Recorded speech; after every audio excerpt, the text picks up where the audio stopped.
Guys, so here again with Sarah Lind. I'm sure everyone recognizes her at this point. And we're here to talk about outdoor dining, which, as you can see, is back. And this beautiful setup back here with tons of people sitting in it, which I find is interesting, right, Sarah? Because a whole bunch of people enjoying their it's not even lunchtime, it's just the middle of the day.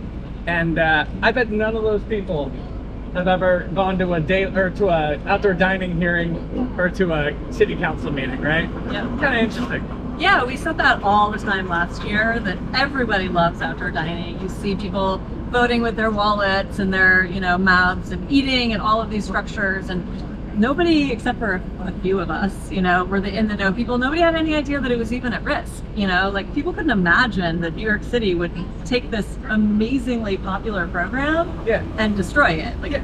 Who in their right mind would do that? It seems crazy. I mean, it's like we're rolling back all of the, quote unquote, good things that came out of COVID, if there were such a thing. But this is maybe arguably one of the real silver linings is that, not everybody has to sit outside, but for those of us that do want to occasionally sit outside and enjoy the city while we eat, they gave us the option, and then it was taken away by the council. Yeah, and again, we told them over and over again that what they were doing was going to ruin the program. Making a seasonal program, not letting restaurants keep their structures up all year round, we knew was going to ruin the program, and it has. I mean, we still have a program. It's great. We have restaurants like this that are participating, and we love that, and we're so excited, but it's so much smaller than it was and than it could be. Council created this mess. They've got to clean it up.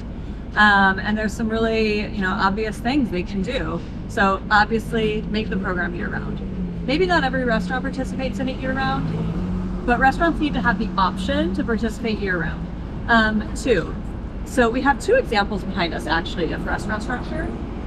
One, this Cafe Reggio one, is pretty big because the restaurant frontage is pretty big.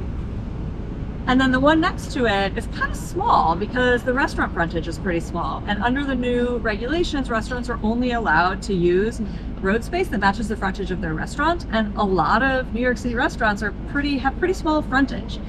During the pandemic, the restaurants were able to say to their neighbor who wasn't a restaurant, like, hey, can I use your frontage so that I can make my outdoor dining structure bigger? And they were able to do that. Now they legally can't. And for a lot of small restaurants, it doesn't make sense to spend all that money putting it up, keeping it over the winter for just 3 or 4 tables. Right.